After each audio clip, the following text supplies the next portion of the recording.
All right, you can start at any time. Great, thank you.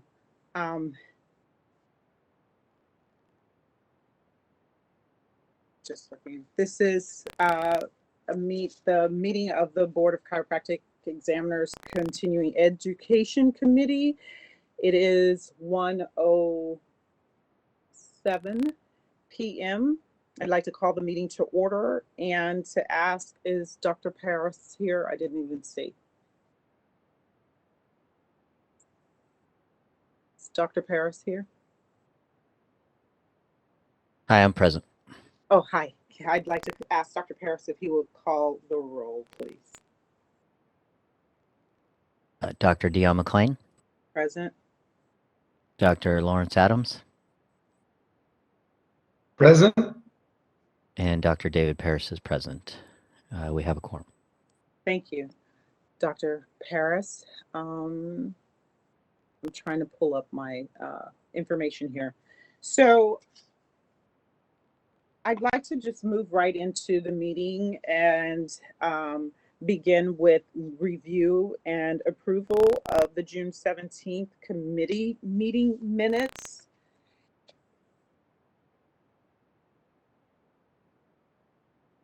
Motion to approve. This is Dr. Paris. Dr. Adams, I'll second that. As I have discussion and questions regarding these minutes here. So we have a second. I'd like to open up discussion here and just ask for a couple of things for clarification. In the minutes, the first paragraph, it mentions the discussion regarding two things I'd like to ask here of staff. It mentions the discussion regarding the May 7th committee meeting minutes, and there was some clarification that was supposed to be brought forth so that we could also review that and approve those minutes. However, I don't see any of my records where that was done. So those minutes haven't been approved, as well as we need that clarification. Staff was supposed to go back to the recordings and clarify the accuracy of some information there. I want to know how we can move forward with that not being done.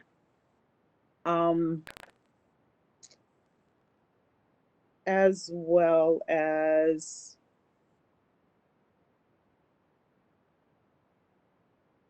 there's some clarification that needs to, or actually follow-up. I guess this could be considered follow-up, that there was other questions regarding the legality of some information that should have been brought back to our attention so that we can determine whether or not this needs to be put on another agenda, or if we can accept it as it is.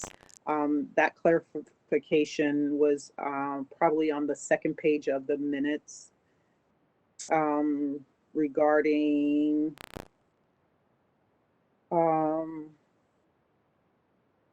about the third paragraph down.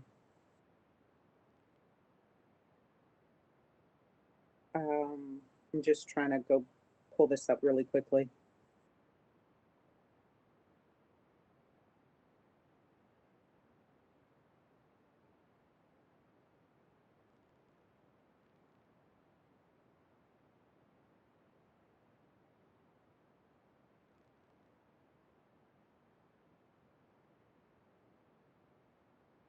I guess my question is, do we ever get any further information on the regulatory language that we were discussing here? And was it accepted by all?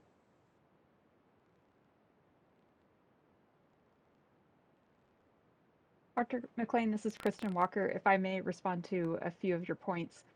The first item relating to the clarification that was needed on the May 7th, 2021 meeting minutes.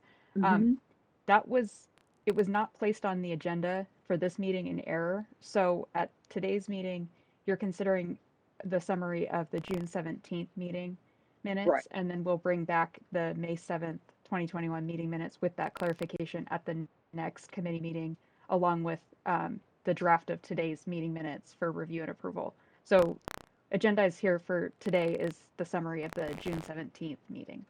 Okay. So I just wanted to make sure that we bring that back as well. But can I ask this, and maybe this, I didn't even look. Is Mr. Hurtado here on our call today too? Yes. And maybe this is a question.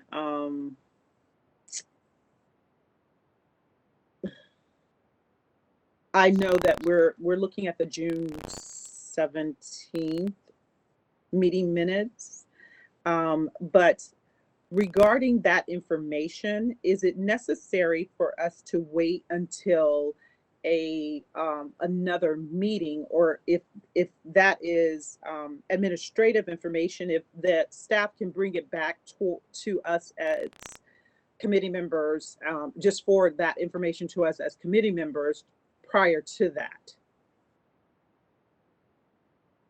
Dr. McLean, are you referring to the March meeting minutes or the May, excuse me, meeting minutes? I don't quite understand your question.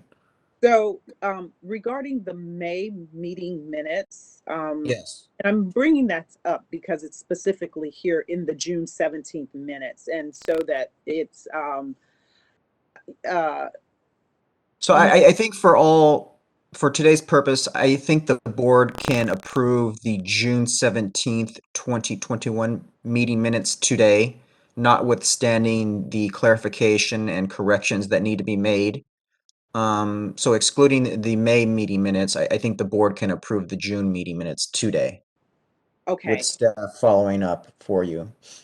Okay, and upon following up, because that is information regarding just accuracy information, is that something that they could forward to us via email, or do we have to wait for the next meeting for that? I believe you'll have to wait for the next committee meeting because you'll need to make a motion to approve those minutes. Okay, that's what I wanted to ask.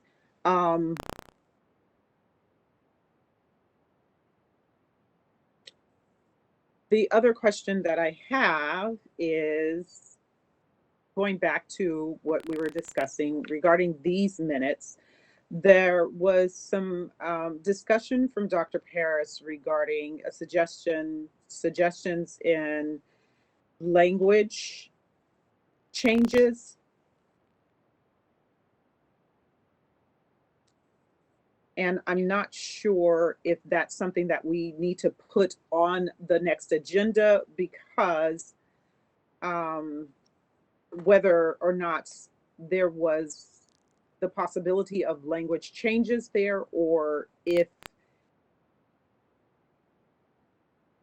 we just accept these minutes as is and then bring forth a follow-up on that language. Dr. McLean, I think if there are additional changes or corrections that need to be made to the June minutes, then the board should hold off on approving these minutes until those corrections have been made. So I wasn't board counsel at that time, either for the May or the June committee meetings, so I'm not quite sure exactly what issues need to be corrected or clarified by staff. So I would kind of defer to the executive officer or her staff as to those changes that need to be made. Dr. McLean, if I may, just to clarify the question, so you're asking about follow-up items that needed to come out of that meeting and when they're going to be brought to the committee, rather than an actual issue with the summary itself, because within the meeting minutes, it's summarizing the discussion that took place, and there are a few action items that need to be brought back to the committee by staff after conferring now with our newly assigned legal counsel, Jason Hurtado, relating to those, the regulatory language. So are you asking if there is, do you have a comment on the minutes being inaccurate, or are you just asking for a status update on the follow-up items? I'm asking for a status update, and if if there needs to be a status update, so if there's language that needs to be changed, because that was the discussion and that's what's summarized here. So I don't know, because I don't know if you had the opportunity to already, well, Mr. Hurtado has been here for a while now.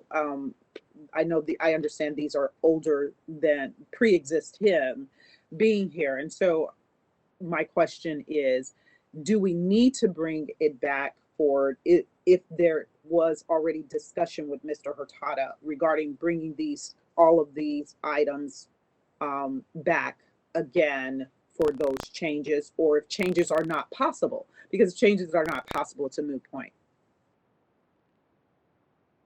based on the legal ramifications.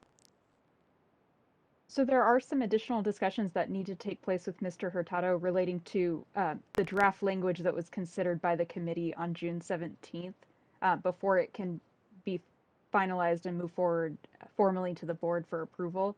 So there are some action items remaining from that meeting, but the minutes themselves reflect the summary of what occurred that day. Okay, so do we need to go over what we don't need to do it at this very moment, but at some point, what those additional action items are, so that at the next meeting we're not back here and forgetting to review something that that could be reviewed all at once. So what I'm saying is, all of these things that needed to be followed up on, can we make sure that we get it on the next agenda so that we follow up on these things so we can move past it, basically? As well as there was a mention of that there was questions regarding potential providers who have been disciplined being able to offer CE courses. I definitely want to make sure that that's put on the next agenda item, a next agenda as an item to discuss and come up with language to be included along those lines. So all of this, I guess, needs to be brought forth at the next or put forth on the next agenda. And that was basically what I wanted to discuss. Okay, thank you. Yes, those will certainly be included on the next agenda. Okay. That being said, I will call for the vote. Dr. McLean, let's ask for public comment as well. I'm sorry. Yes. All right, this is a moderator, and I have opened the question and answer panel. If any member of the public would like to make a comment, please type comment using the field in the lower right-hand corner of your screen and submit it to all panelists. If you're not seeing the Q&A panel, you can click on the square with a question mark in it at the lower bottom right of your screen. We are displaying instructions and we'll give you a moment.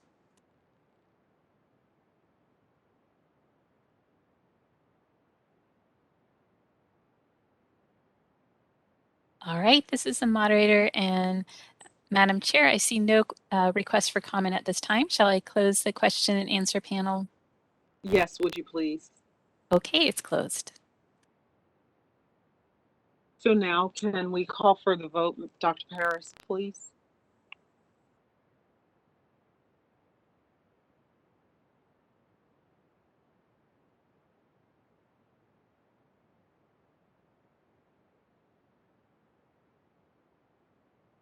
Hi, sorry, when I had to double unmute there.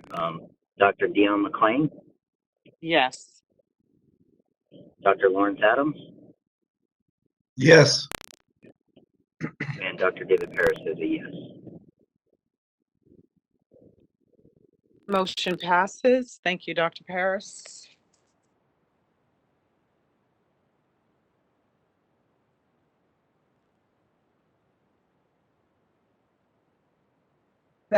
With that, I'd like to move on to the discussion of item number 3, discussion and possible action in response to the January 11th, 2022 waiver issued by the Director of the Department of Consumer Affairs. The DCA waiver 22-209 order extending DCA 20-63 order waiving restrictions on internet-based continuing education for chiropractors and naturopaths.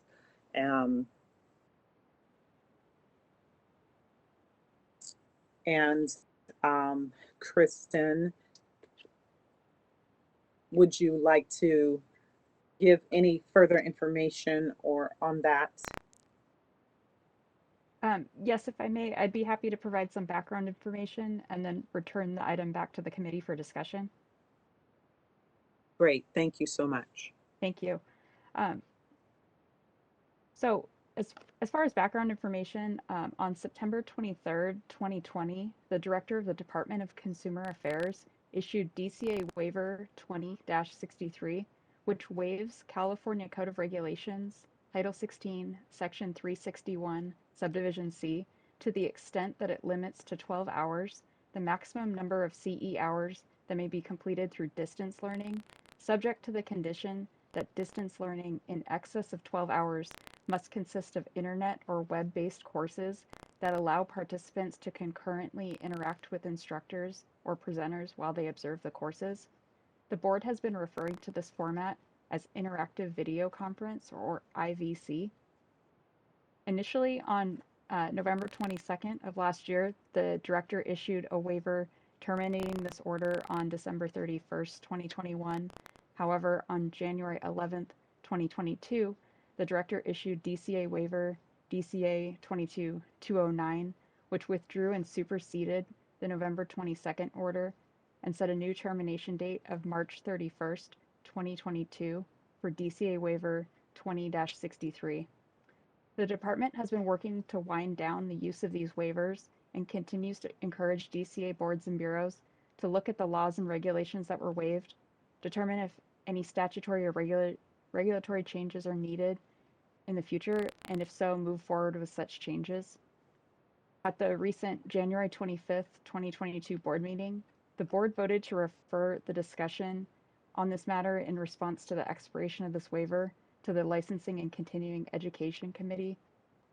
A few options for the committee to discuss and consider include 1, taking no action specific to this issue of this waiver expiring, and instead continuing the committee's work to comprehensively amend the board's CE regulations to expand the background check for CE providers and align the mandatory categories with the core competencies necessary for licensees to safely practice in California. Or another option is the committee may wish to pull 1 or 2 sections from this larger regulatory proposal and move forward with a separate single issue proposal to implement some of these changes while those larger comprehensive updates are being finalized and developed. A single issue regulatory change to address the waiver expiration could include either moving forward with changes to Section 363.1 to narrow the definition of distance learning to asynchronous courses, with or without the requirement for chiropractic adjustive technique to be completed in person, or moving forward with changes to Section 364, which would allow the board to waive the annual requirement for licensees affected by a natural disaster or state or federal declared state of emergency. At today's meeting, the committee is asked to discuss these potential options in response to the expiration of DCA Waiver DCA 2063, effective March 31st, 2022, and consider making a motion to the full board. With that, I'd like to return the item back to the committee for discussion. Before we turn it back over, Ms. Walker, can you repeat the item, the option for 364 that you mentioned? Certainly. So what the licensing and CE committee had been developing in the larger comprehensive regulation package under Section 364, which outlines the exemptions to the CE requirement, the committee had specifically worked on putting in language, and it's 364F in the proposed language that would allow a mechanism for the board to waive, to either allow through distance learning or waive a portion of, or waive a continuing education requirement for licensees who are either affected by a natural disaster or a state or federal declared state of emergency.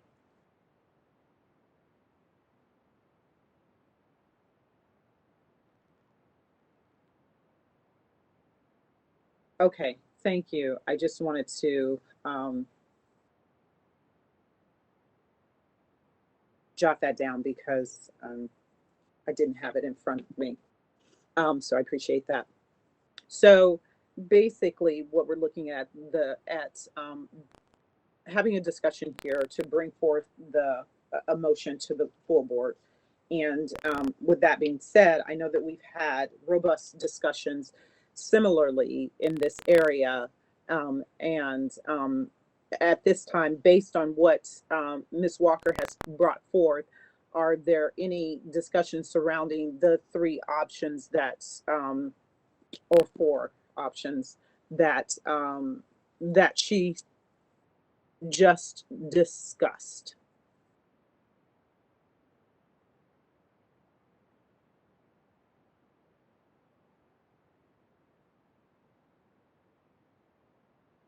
No.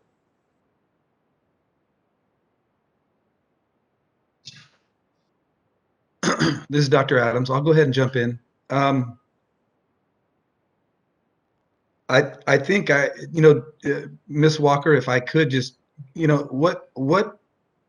which one makes the most sense, or would be I guess the path to the quickest resolution to address this issue, and then allowing us to then do the other work that we need to do on the CE committee, to address more the issues that we talked about with competencies and the more detailed stuff.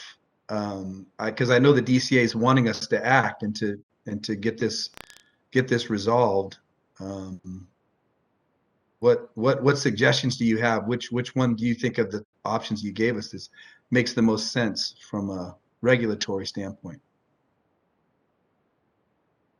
So as far as so the direction from the department, it's not necessarily that they're saying the boards need to act, but they are saying that these waivers are going to be expiring. So they're really encouraging that the boards take a look at what they're waiving, and if there's still going to be a problem after those waivers do expire, then of course they're putting it on the boards to take action to permanently affect whatever change may be necessary.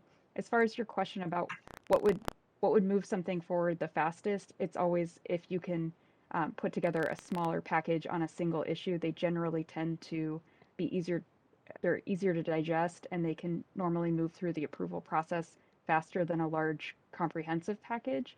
Um, so that's where, if you're talking about speed, you would look at what the issue is, and if a response is necessary, you may want to consider one of the two options with moving forward with the idea that the committee has already discussed relating to either distance learning with or without the stipulation about the chiropractic adjustive technique being in person, or looking at the exemptions and building in an exemption where the board can waive a requirement if someone's affected by, say, a pandemic, which would be a state of emergency, or also natural disasters being, California wildfire season every year. So those are some things to consider, but I would generally say, yeah, if you went with a smaller piece, it will move faster than trying to move the entire package forward altogether. So the regulatory language for the distance learning, to make that more specific and clarify that, would deal with this issue of live interactive video conferencing versus self-paced learning that is now traditionally done through distance learning, correct? Correct, it would. The language that the committee's been working off of would probably need further refinement, still working directly with legal counsel to get it where it needs to be to move forward. Um, it would solve that problem. I would caution the committee that where it left off is on the idea of chiropractic adjustive technique needs to be done in person. So if the committee is moving forward with 363.1, there's also going to need to be a change in 361 to clarify that chiropractic adjustive technique needs to be completed in person, whereas 364 is going to outline just exemptions to the entire requirement and give the board some flexibility there on individual circumstances and making decisions there. So 364 is already the waiver that we have discussed as a committee in place, or exemptions. I shouldn't call it waivers. Let me articulate the proper terminology, but waives the certain requirements. We put in place exemptions for that very reason. Correct, Ms. Walker? Correct. I have that language right in front of me if you'd like me to read it, because I didn't articulate it quite as well a little bit earlier. Is there any way you can put it up on screen? I'm having some trouble pulling it up, period, right now. Can we share screen on WebEx? This is the moderator, and yes, someone can share their screen if they wish, but also I did load the meeting materials, so if our presenter goes to the top menu and clicks on the pull down, we can toggle to the item if it's in the meeting materials. And then we would, yes, thanks.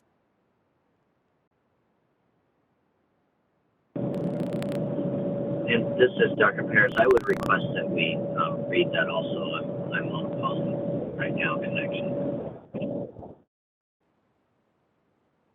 Did you hear him, Kristen? I did. Yeah, I'll read it. And then Yes. for reference to the moderator, it appears to be, it should be about page 31 of 34. So it's going to be towards there it is right there in the center of the page. Thank you. So this is 364 and a proposed subdivision F, which would allow during instances of natural disaster, a state or federal declared emergency, the board has authority to authorize completion of 24 hours of continuing education through distance learning courses or waive the continuing education requirements for the period of the license renewal. The licensee shall request a waiver from the board in writing and provide documentation of the mitigating circumstances affecting their renewal requirements.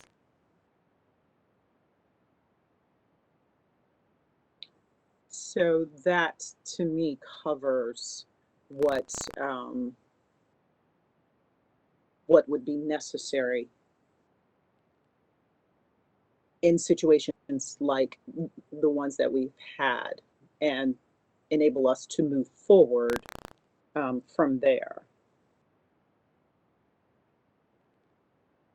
Did you hear that, Dr. Paris? Were you able to hear the full thing? Yeah, I can hear it well. Thank you.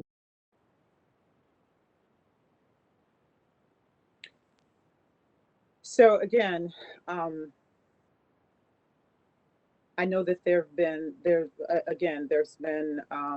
a lot of conversation, a lot of discussion regarding which way the committee and the board, which direction the committee and the board wants to go. And I would like to caution us with not just doing something expeditiously or what is going to be expedient versus what would be prudent as far as safety and all the other quality assurances and concerns that we have in moving forward. It would make it would be a lot more prudent and make more sense, in my opinion. Did anyone else have any questions?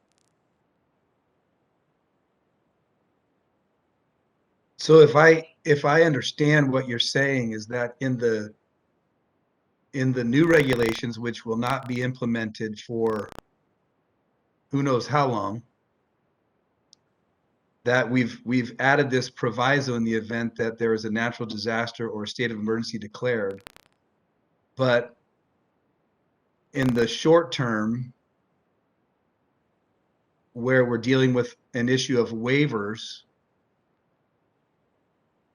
that you're suggesting that we not move forward and potentially take a single item relative to distance learning, which then would allow for live video conferencing to be an option for people to complete their CE?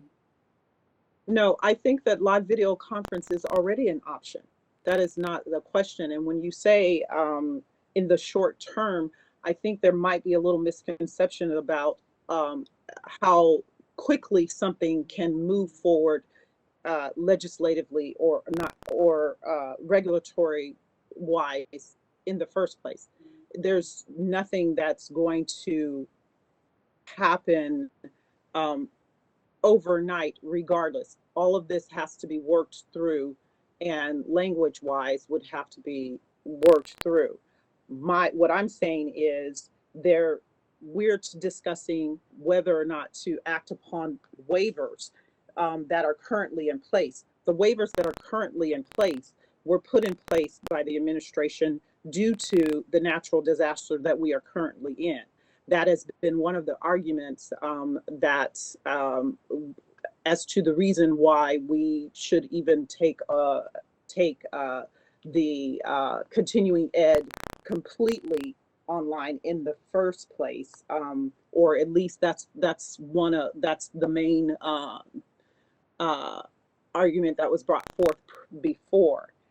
What I'm saying is that um, regarding these waivers that are in place currently, I think that we have, or the administration has shown that if there is a immediate problem situation that warrants continuing a waiver, they have been very responsive in doing so.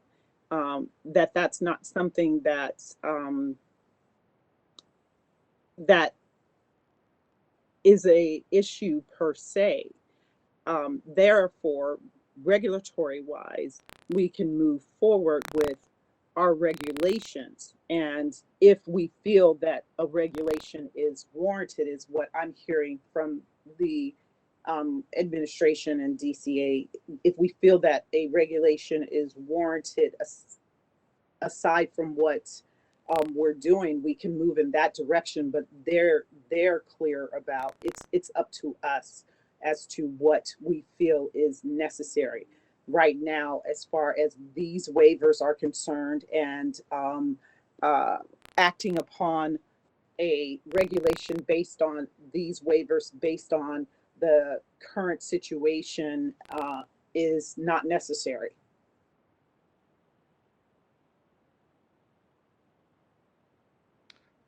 Well, I guess I'm looking at it from the perspective of, my understanding is that the DCA is wanting the boards to act and to look at it. As it sits right now, we have a waiver by the DCA till the end of March. And once March ends, there will not be the option to get your CEs through live video conferencing. You will have to do it in person for at least 12 of your hours. And so in the event that something happens again, you're saying that the DCA or the administration will act for us, and that we don't have to act because we are going to have it in our regulations in the future? No, what I'm saying is these waivers that were put in place because of the natural disaster, which made it urgent and prudent to do so. We, what I've heard and what I think that one of the examples or reasons behind wanting something done immediately was because of COVID and the natural disaster. What I'm saying is the administration has proven that if that becomes a continuous issue, they are prudent enough to act upon that. And there has to be a certain level that's reached in order for that to actually be the main factor. That we are not, these waivers and restrictions were not just because we want them be out of the blue. It's because of the natural disaster that we're currently in, or the pandemic that we're currently in.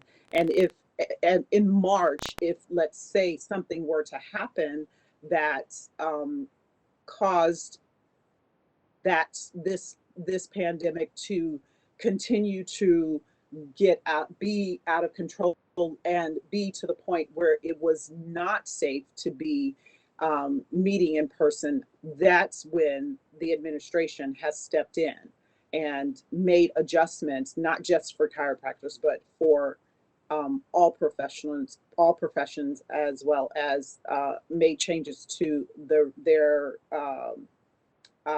to DCA in general. Well, my understanding is that part of the reason for our meeting today and the reason that this is a single item on the agenda was because, as we discussed at the last meeting, that we as a board should act. And I think that's prudent. I think that it's very clear that from the information that I've reviewed that has been provided to the board via emails and other things, that there is a clear desire on the part of licensees and stakeholders, and for the protection of the public, for licensees, providers, and schools and CE providers to have an option to provide either in-person or live video conferencing CE. And I think that's prudent. I think it brings us into the 21st century. It brings us into lockstep with other boards, other chiropractic boards, as well as other healthcare boards in California, as well as throughout the country.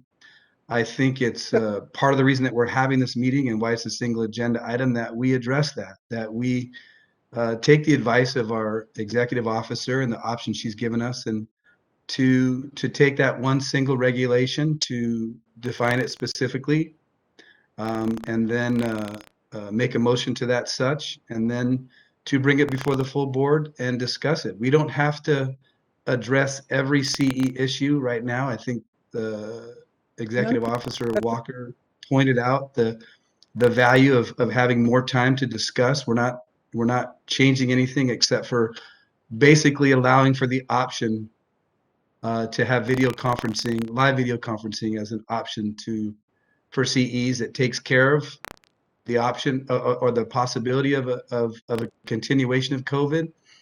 We as a board acted, which I think is appropriate for us to do, and not wait for others to act for us. And that's my opinion. Okay. Thank you. And I appreciate and have heard that. But what I want to reiterate is that we've all received information on both sides of this equation, including some information, and we don't want to continue to operate off conflated information. Yes, I have looked at as well and been in contact with the boards across the country. The FCLB has information as well on which boards are doing what, and it's not a majority of boards, contrary to popular belief, that are doing full online CEs. It's a small number of boards that have that as a part of their continuing ed regulations or as well. So we all have looked at all the information, attended conferences, good and bad. And so what we have to keep in mind, yes, this is one action or one agenda item, because there was so much discussion about it. And that I don't think that our executive officer is suggesting what we do. She was asked a question and she gave an answer to that question, but that is something that the board or the committee members should be deciding. As far as which option, she's given options and said that one would be faster, but not making that as the recommendation. What we need to do is decide on which option we want to take. Do we want to take and I can have her repeat those again. I know that Dr. Paris, you're on a phone. So I think that we need to just take a look at those options, and we can go from there. I'm so sorry. The ringing in the background.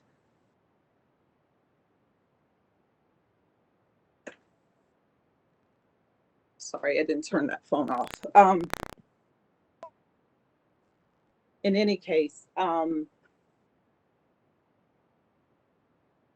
Dr. McLean and committee members, Go sorry, this is board counsel. I just wanted to confirm, do the committee members want to make any additional changes to any other reg sections? You know, for example, under regulatory section 363.1, which kind of outlines the distance learning formats. Is it possible to put that on the screen for the committee members, Executive Officer Walker or moderator?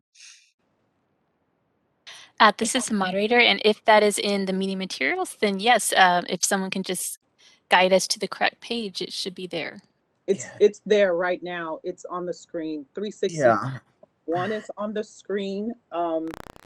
The ones, which was one thing that was mentioned, distance learning, and what's considered distance learning. Previously, the language that we came up with, or that we were operating off of, was that distance learning shall be considered asynchronous learning. And I think that that was another question that some people had. I don't think that well, I didn't have a question there regarding that language there, but I don't know that is the case, Mr. Hurtado. Okay, thank you. What we have been doing, just for your information and perspective, is we had gone through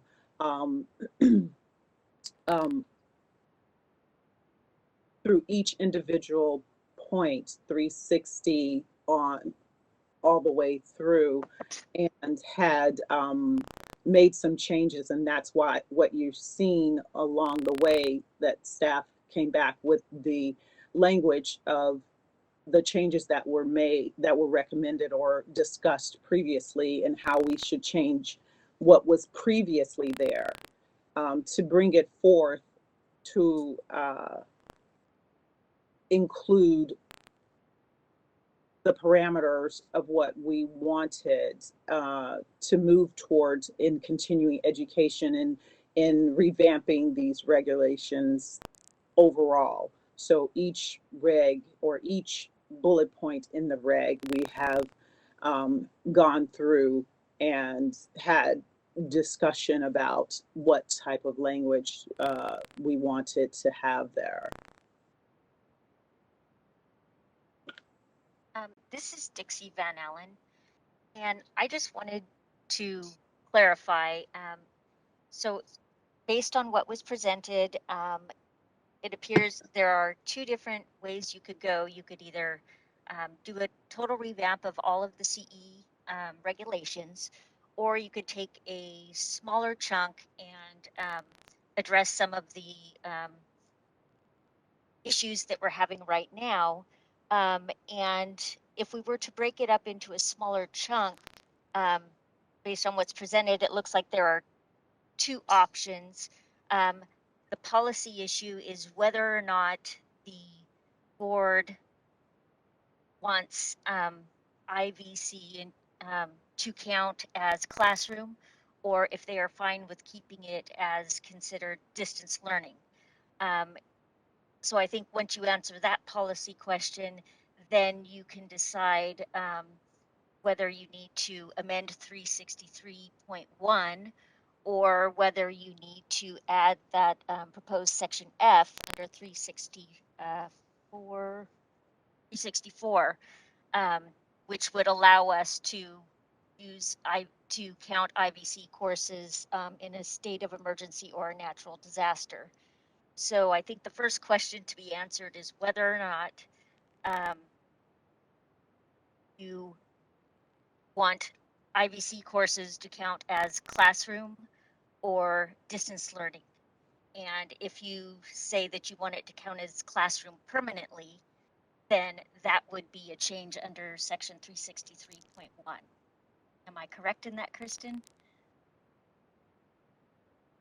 For the most part, yeah. As far as for the distance learning courses, based on the language and where the committee left off, there was an agreement or there was the discussion of having the two-way video conferencing count for the CE, but with the caveat that it does not apply to the competency related to chiropractic adjustive technique.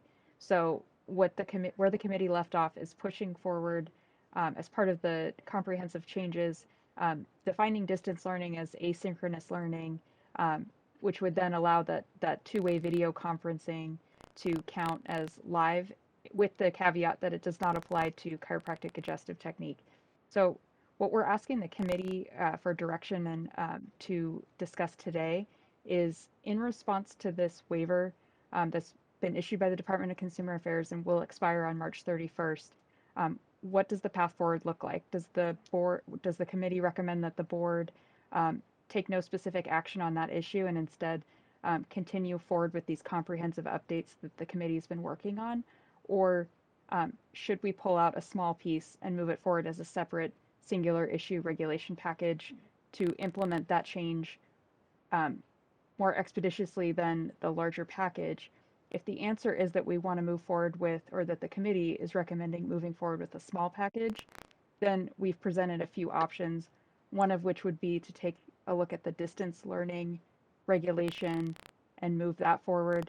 But we would also need to look at 361 to bring across the requirement that chiropractic adjustive technique be completed in person per where the committee left off, unless the committee wants to make further changes. Or the other option is looking at 364 and just building in an exemption for natural disasters or instances of a state of emergency that would allow the board to either allow licensees to complete all of their coursework online or just waive the requirement in its entirety for a specific renewal period. So it's kind of a two-part. Does the committee want to take any specific action or not in response to the expiration of this waiver? And depending on what that action is, we're presenting two possible solutions for a singular issue regulation change. So let me just ask, and I know that you've said this, Kristen, but so basically the question is, do we want to take an action on the waiver or not? That's the first question, right? Or no? Yes, correct. Okay, so Can I clarify that, Kristen? Can I clarify real quick? It's not taking action on the waiver. It's taking action on the regulation, a singular regulation that will actually address the issue of the waiver. It's not the waiver itself, because this has more to do, in my opinion, than just COVID. This has to do with other aspects and it being an option.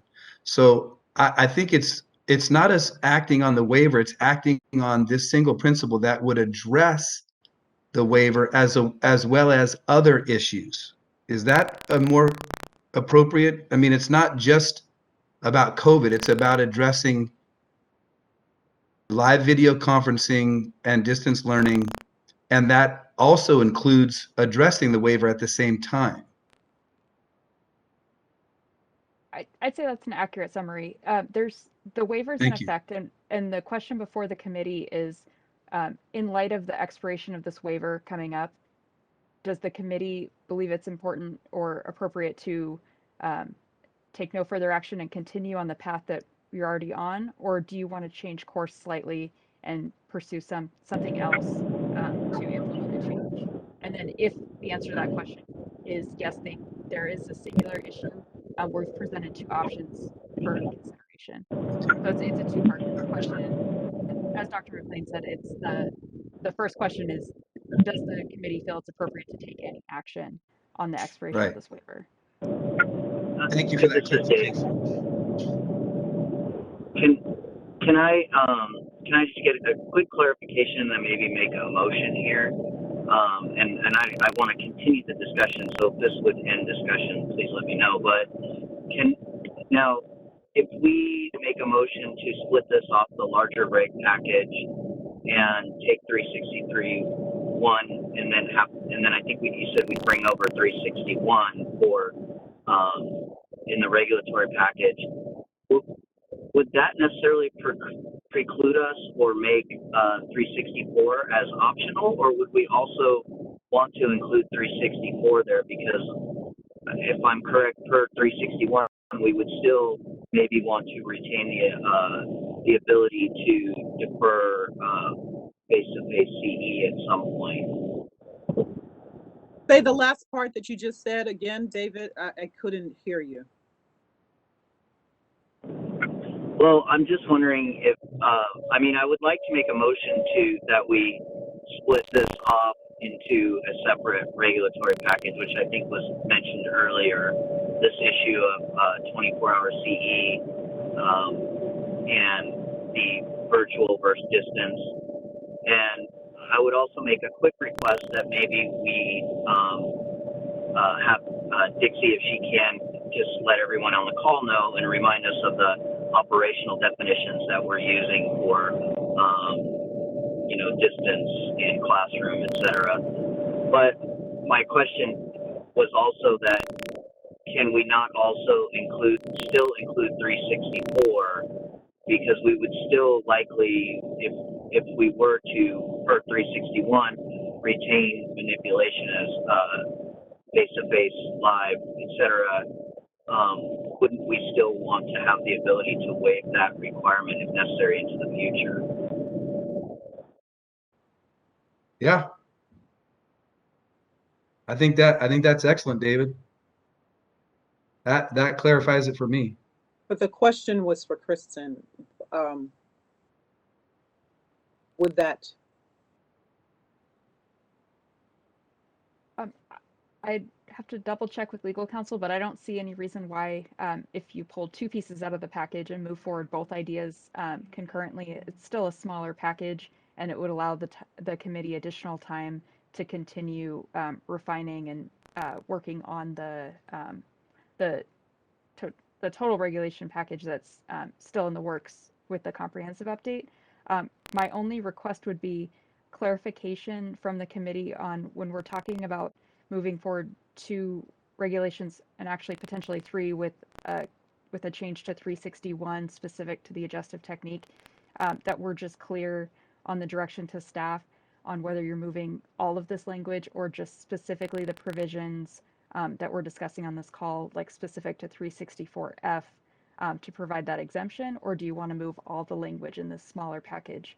Because the intent would be, if this is the direction the committee would want to go, we would work closely with legal counsel to put together a proposal that is very much in line with the committee's intent so that it can move forward. So can you pull back up all the 361 onto the screen? It's already there. No, 363.1 is on the screen right now. She mentioned 361. Or was that what you meant to say? I did mean to say I was correct in 361. So there's quite a few changes in the current drafted language to 361. So we're moving into a much larger package. If we just want to move forward the idea of allowing distance learning, we'll need to tailor some smaller changes to our existing 361 language specific to requiring that the adjustive technique or manipulation must be completed in person. Otherwise, we're pushing pretty much the entire regulatory package either way, because 361 itself is very broad and it's outlining all the requirements. So that's kind of where we're just looking to narrow it down. Are we pushing forward a singular issue, or now the 2 issues with narrowing the definition of distance learning plus adding that exemption, or do we want to move a much larger piece of this package? So does it make sense then for expediency to move this forward as a separate regulation, but take that small piece out of 361, get some proposed language that includes it in 363, and then I think you mentioned that it's 364F. And so does it make sense to pull those two out of 364 and 361, include all of that in 363, and then we can move that forward as a single issue?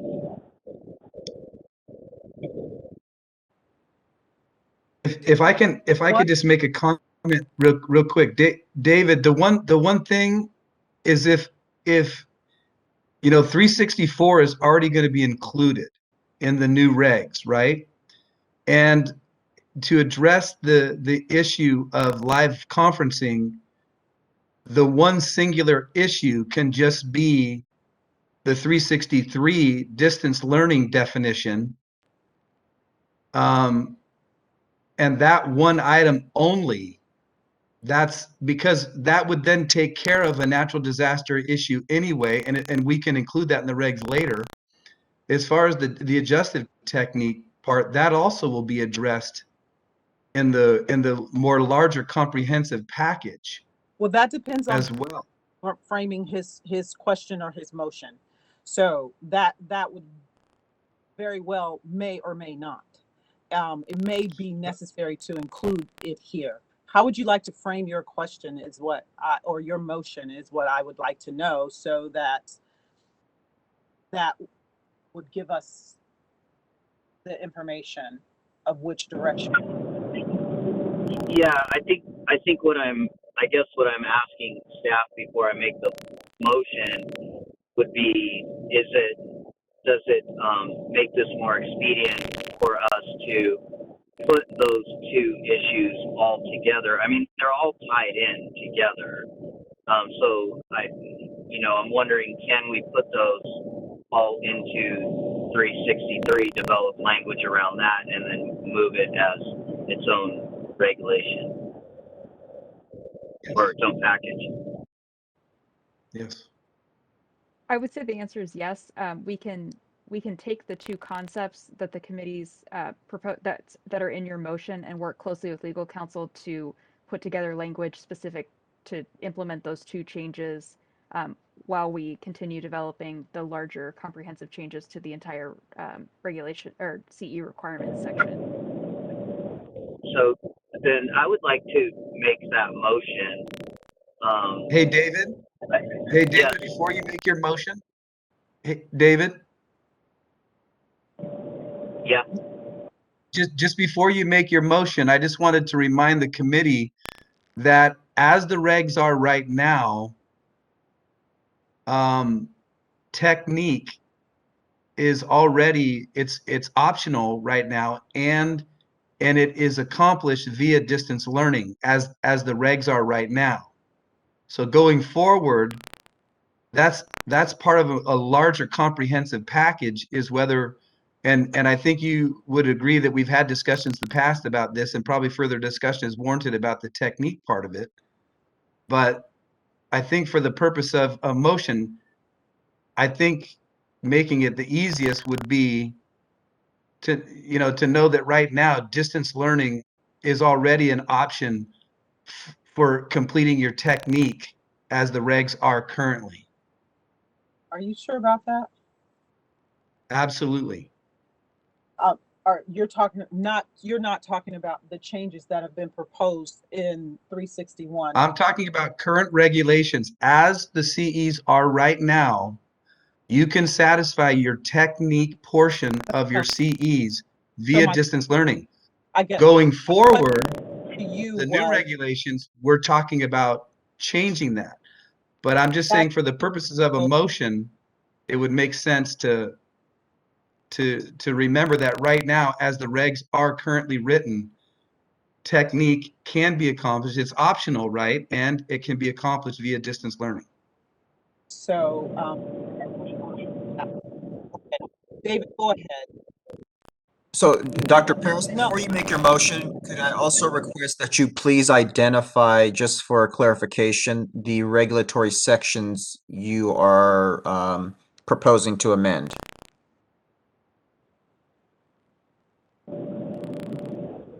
Yes. So let me go back and answer Dr. Adams' comments. I understand, and I think we're strengthening the regulation in the interest of public protection, as opposed to just carrying on with what's existing. So I would like Agreed. to my motion would be that we take 363 out as a separate regulatory package. We take the part of 361, and I'm not looking at it in front of me right now, but the part of 361 dealing with the exception to manipulation being live face-to-face, and that we take the section out of 364 allowing us to authorize exemptions to live face-to-face and put those all into the regulatory package under 363. Is that sufficient, Mr. Hurtado? Yes. Thank you. That is my motion. And if I just may clarify, I believe Dr. Paris is actually referring to section 363.1 on distance learning. Yes, I am. Thank you for that. So clarify that one more time. So you're not saying, he said 361 on manipulation. What were you talking about there, David?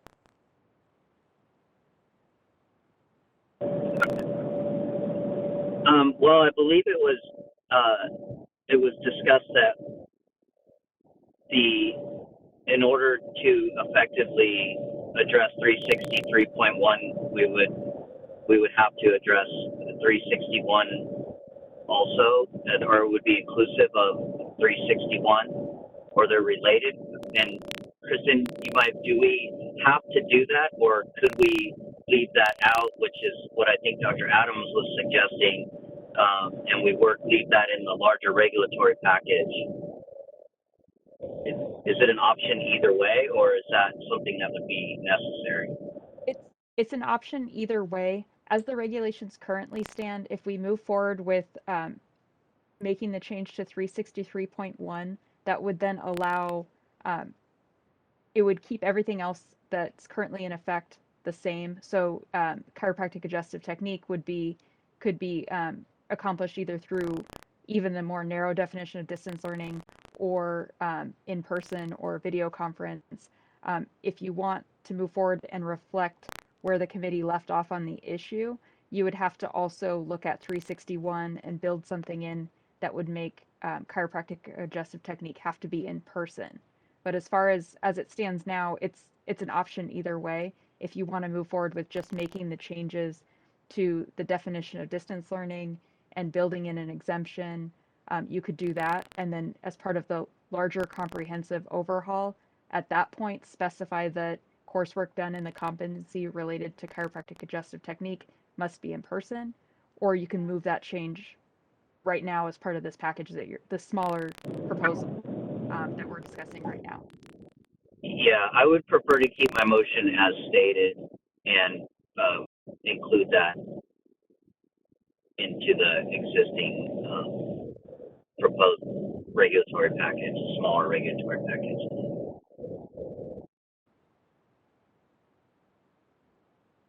So clarifying the motion. Can you clarify the motion again?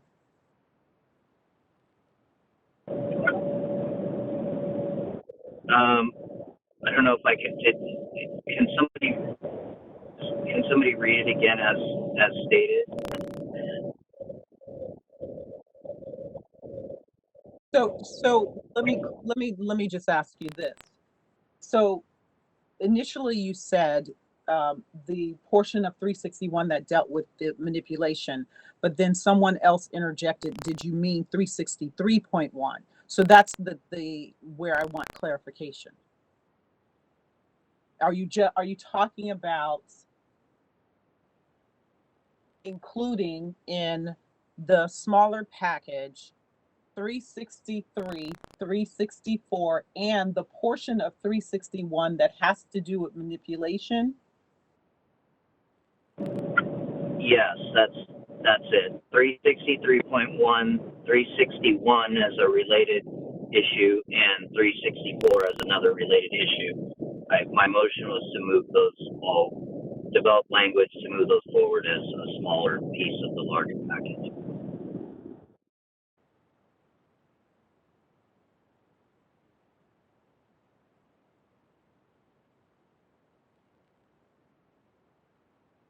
There's a motion on the floor. Is there a second?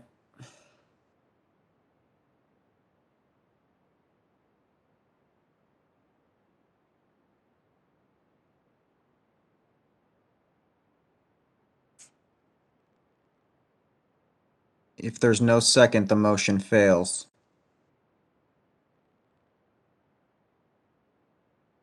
That being said, that the motion does not move forward. I then would like to make a motion that we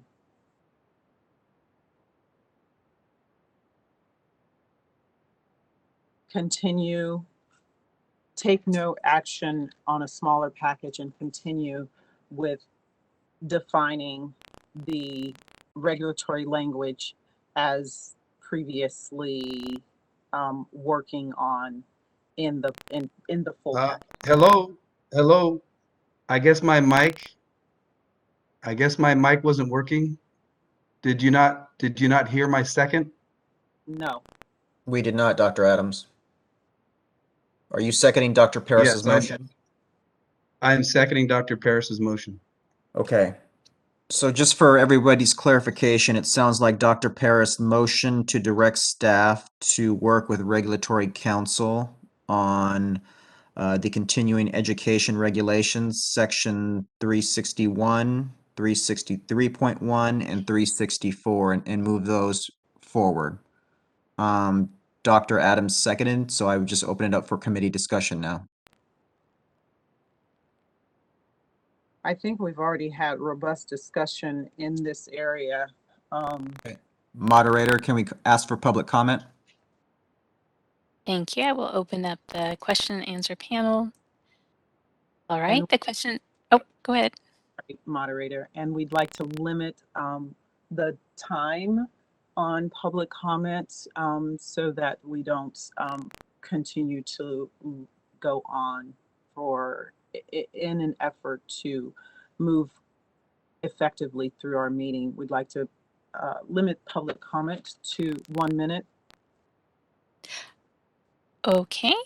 All right. So if any member of the public would like to comment on agenda item 3, please type comment, or I would like to make a comment using the field in the lower right-hand corner of your screen and submit it to all panelists. We are displaying instructions for your reference, and as you have heard, you have a 1 minute time limit. I'll give you a 30-second warning, and we do have Dr. Joel that would like to make a comment. So I will find you in our list of attendees. All right, Dr. Joel, you should be able to unmute yourself and you'll have 1 minute. Hello. Can you hear me? Yes. Good afternoon, everyone. I do agree with Dr. Adams of what he just explained. It's pretty clear that if we can continue education and to have distance learning, I'm looking at the 361, 363.1. I'm looking at it on my screen, but I'm also looking at the edits that you have on your screen, Kristen. And I'm not really familiar like what part you're going to take out, what part you can add. But so far from what Dr. Adams is explaining, I do agree with what he's saying. And I think that we should just make the distance learning available and not 30 seconds. And not to exclude the distance learning by Zoom meetings, WebEx for adjustments or techniques. Thank you for your time. All right. And we have a request for comment from Marcus Strutz. So Marcus, you can unmute yourself now. And again, you'll have 1 minute.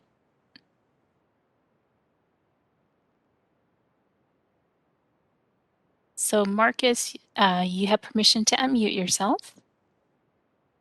Unfortunately, I can't unmute you myself. You have to do it.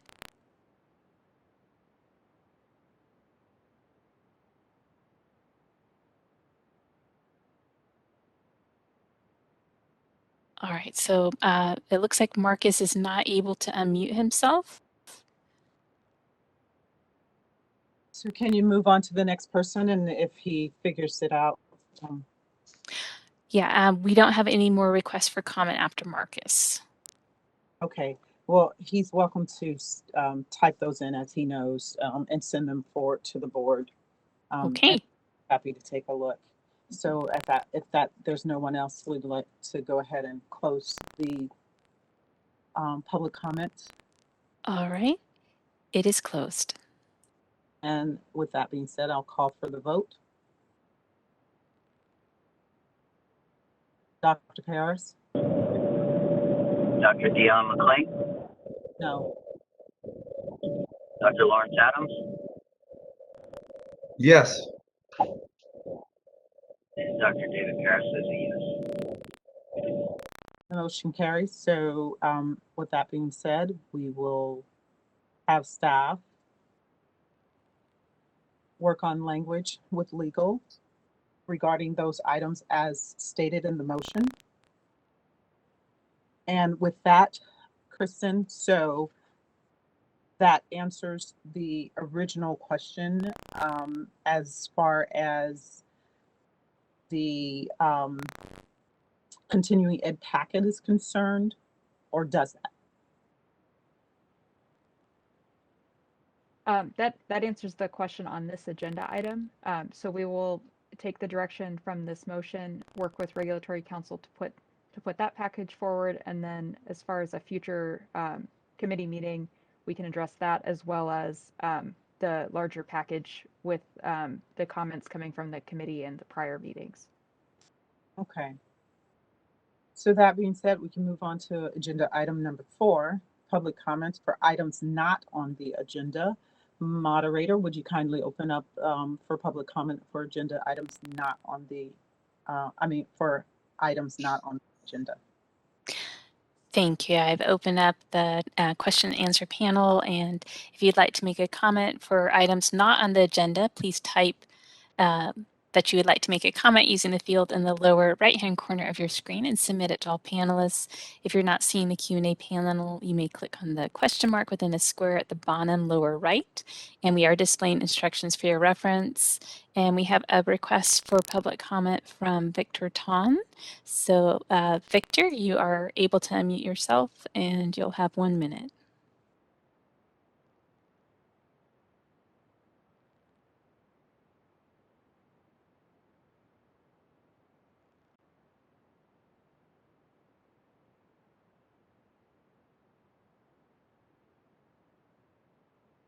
Is he there? Okay, can you hear me okay? Yes. Okay, great. Actually, I was trying to get to the comment section earlier, but it didn't, I guess I did not know how to get to the right box. So you're anyway, welcome, if it has to do with those comments, you're welcome to put those in writing and send them to us, but this agenda item is for comments for items that are not on the agenda. Yes, I would just want to comment that the DCA waiver itself has not really been working too nicely for the public and for the chiropractor in general. While they are changing their extension and waiver and terminating them, the time window does not work well for planning of any live seminar. If you have a 15-day notice, there's no way to really plan an event that involves hotel, contracting, flight plan, and all those details. So while the board member may think it's working very well, when there's a disaster, the DCA can take care of it. It does not really work well. If you were to pay attention to the public comment, to those comments that are calling into 30 the board seconds. or the CE provider that is organizing the event. I just want to make that known so that, the pain on the public is not being experienced by some of the state board members that doesn't have to attend to any of the CE seminar. And I'm kind of surprised that sometimes a board member doesn't know what is required and what is not required and what is optional. That's all the comment I have. Thank you for those comments. I think the board is very aware of what is required and what is not. At that, if there are there any other members, moderators? Yes. Yes, we have Cliff Tao. So Cliff, you can unmute yourself now. Hear me? Yes. Thank you. I just wanted to echo what Dr. Tong said and Dr. Joel. Myself, I mean, I don't do it full time, but I've actually haven't done it yet, but I'm going to cancel my continuing education seminar in April because I don't know if I can do it live or via the IVC method and still get the live hour. So I guess I'm lucky because it's not a big deal for me, but for those CE providers that do this regularly, it's kind of a big deal not to have as much notice as we're used to getting. And then 30 seconds. of course, and then I fully support the spirit of allowing asynchronous learning as full live classroom hours too. Thank you again.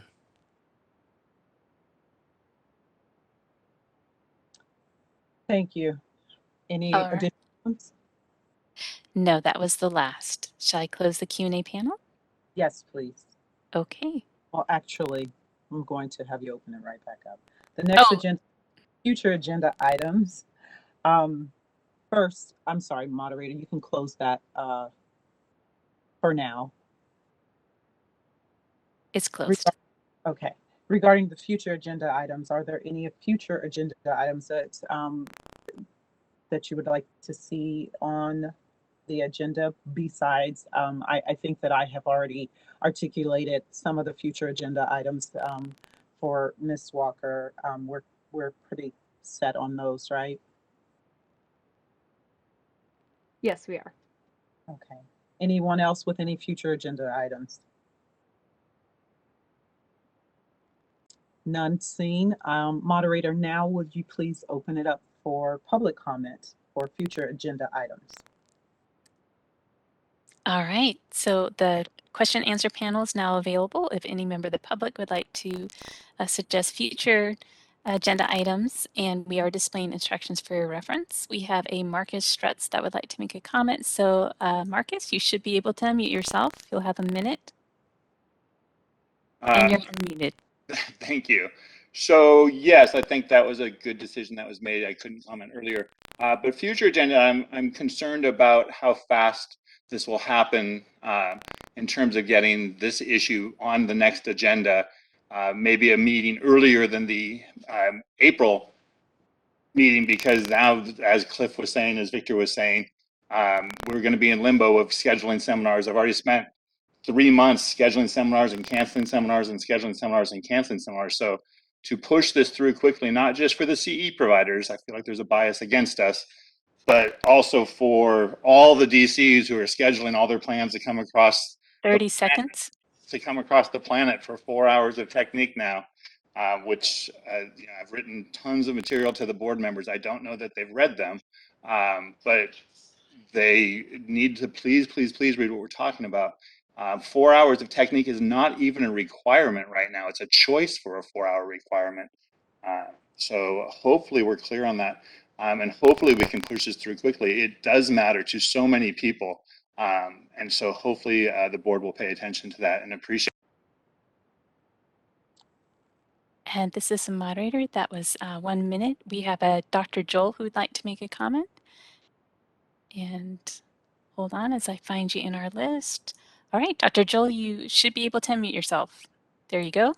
Oh, yes. Thank you so much. I'm looking at 361 right now, and on letter E, I was just sort of piggybacking on Dr. Markets. He did say that the 4 hours was for technique is included in here on this regulation here. Is there a way that we can actually make it where we don't have to say it's 4 hours? I know that 2 hours of ethics and law is required, but the rest, like 4 for technique and 4 for examination procedures, is there a way that we can just limit how many hours? 30 seconds. That was my question. Thank you. All right. And that's the last request for public comment. Would you like me to close the Q&A panel? Yes, please. Okay, it's closed. Thank you all for your comments and your input, and do know and trust that the board members take their jobs seriously, and we absolutely look at all information brought forth to us and come up with our decisions and determinations based on what our knowledge is, not just on one individual's information. That being said, it looks like agenda item number 6. We can adjourn the meeting, and the time is 2:30 p.m. and I would like to adjourn the meeting and thank everyone, all the staff, the moderator, Mr. Hatada, everyone for attending and your input. Thank you so very much, and we'll see you soon.